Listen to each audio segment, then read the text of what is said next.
दोस्तों, अगर आपने बीपीएससी टीआरई 3.0 का एग्जाम दिया है तो आप सभी के लिए बड़ी खबर है। तो आप सब बने रहिएगा वीडियो के लास्ट तक बिना स्किप के। दोस्तों, नए हो चैनल पर विजडम मास्टर चैनल को सब्सक्राइब कर लीजिएगा, बेल आइकन को प्रेस कर लीजिएगा ताकि इसी तरह की ऑथेंटिक अपडेट आप तक टाइम पर पहुंचती रहे।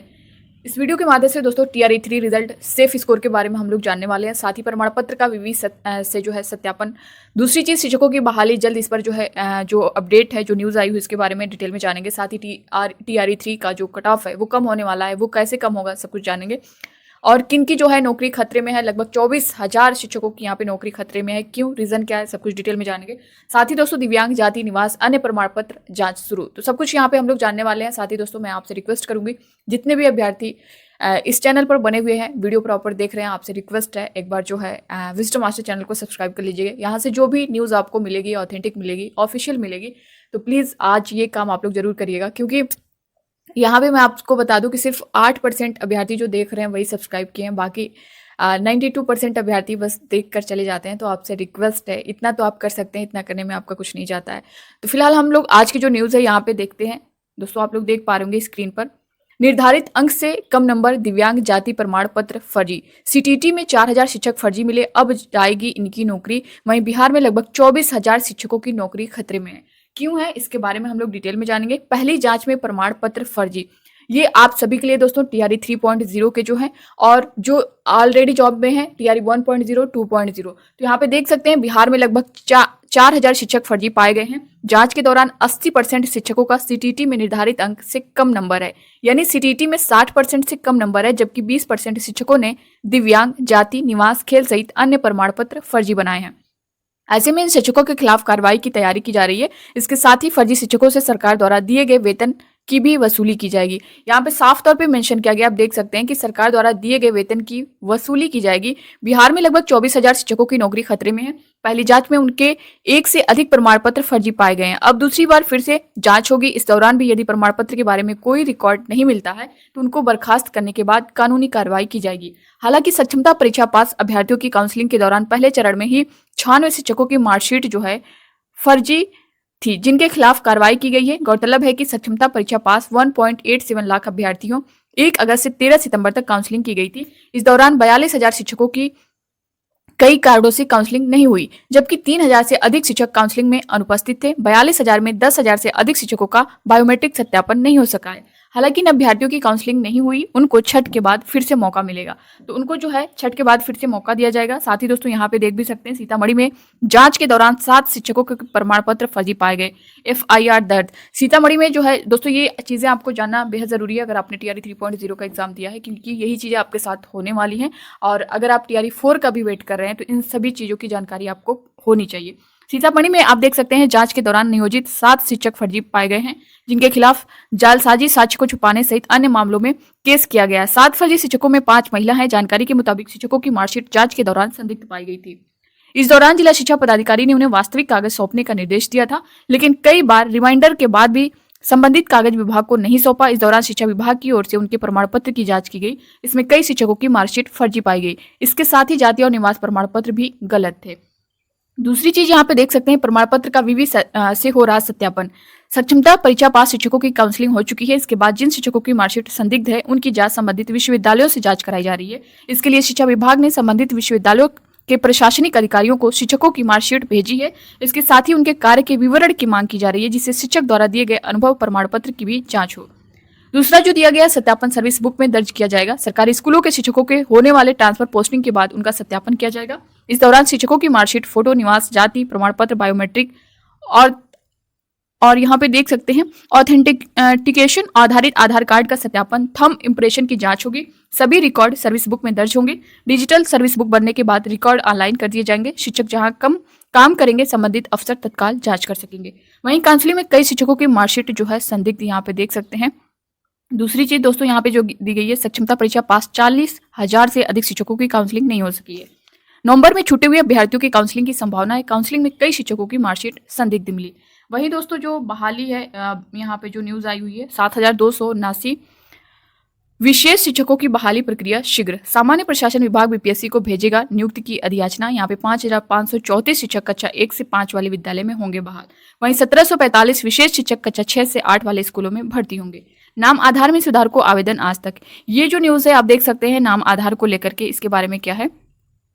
सक्षमता परीक्षा उत्तीर्ण शिक्षकों के नाम, जन्मदिन, आधार संख्या, मोबाइल नंबर आदि में सुधार को लेकर आवेदन का सोमवार तक समय दिया गया है। शिक्षा विभाग ने ऐसे शिक्षकों को कहीं कहा है कि वह 4 नवंबर तक अपने पद स्थापन वाले जिले के जिला शिक्षा पदाधिकारी डीईओ को आवेदन देंगे। आवेदन के आधार पर जिले के जिला कार्यक्रम पदाधिकारी डीपीओ बिहार विद्यालय परीक्षा समिति की वेबसाइट पर संशोधित करेंगे।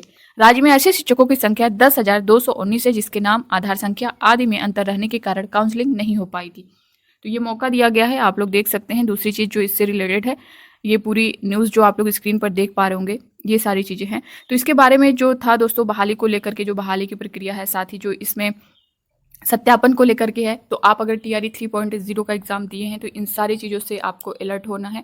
साथ ही अगर टीआरई 4.0 का भी वेट कर रहे हैं तो ये सभी जानकारी आपको होनी चाहिए। दूसरी चीज़ दोस्तों, यहाँ पे मैं आपको बता दूं, वेरिफिकेशन को लेकर के जो चीज़ें चल रही हैं, जैसा कि मैंने आप सभी को बताया है कि अगर बहुत सारे अभ्यर्थियों के कमेंट आते हैं कि मैम मेरा जो है अपलोड करने में मिस्टेक हो गया, या फिर कुछ चीज़ें जो उन्होंने वहाँ पे एस कर दिया बट उनके पास जो है उस टाइम अवेलेबल नहीं थी वो सर्टिफिकेट, वो मार्कशीट, तो उनका कहना है कि मैम आगे हमें कोई प्रॉब्लम तो नहीं होगी वेरिफिकेशन में।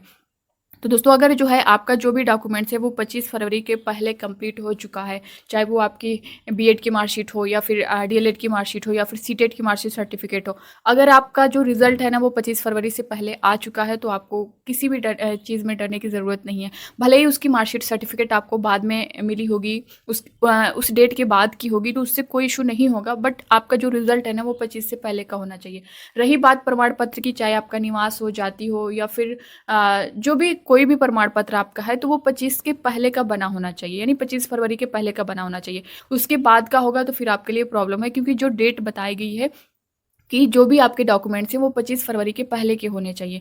तो अगर आप बाद में बनवा रहे हैं तो बहुत सारे अभ्यर्थियों के कमेंट थे कि मैम जो है मेरा एक्सपायर्ड हो गया था, इस वजह से जो है क्या हमें नया बनवाना पड़ेगा।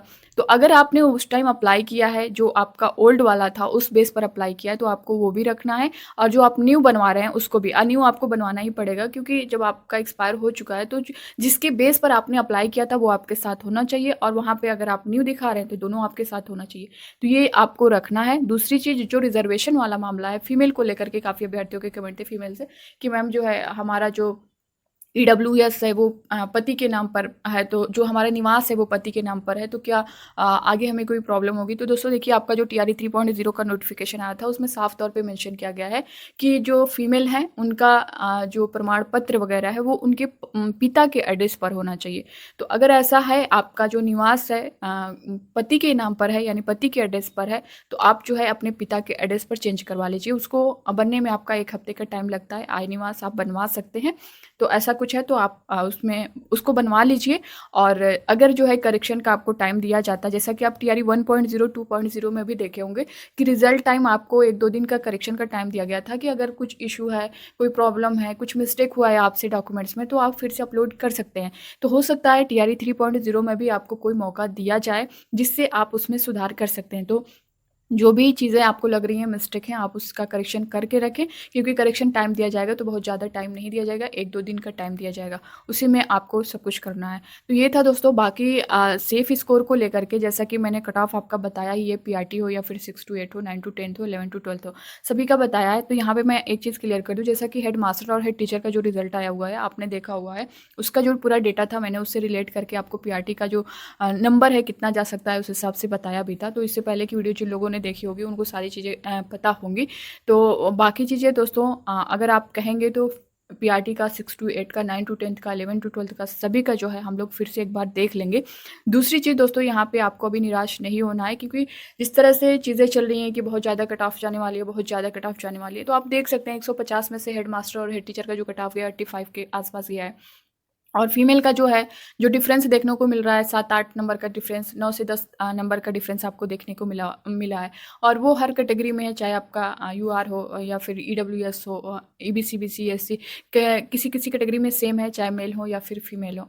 तो इस तरह की चीज़ें देखने को मिल रही हैं। दूसरी चीज़ दोस्तों, कहाँ पे जो है कट ऑफ कम होने का रीज़न बहुत सारा है। अगर जिस तरह से जो डीबी वाला मामला है, डीबी पहले करा ली जाती है, तो इससे बहुत सारे 10 से 15 हज़ार अभ्यर्थी जो है यहाँ पे बाहर होने वाले हैं। तो ये बहुत बहुत आपके लिए इम्पोर्टेंट है, चाहे पहले कराएं या बाद में भी कराएं। अगर रिजल्ट के बाद भी कराएं तो भी वो उनको, अगर वो जो है सप्लीमेंट्री रिजल्ट देते हैं, वेटिंग लिस्ट जारी करते हैं, तो सब कुछ मैनेज हो जाएगा। नहीं तो फिर वही होगा कि TRE 1.0 2.0 की तरह सीटें खाली रहेंगी और वो TRE 4.0 में ऐड कर दी जाएंगी।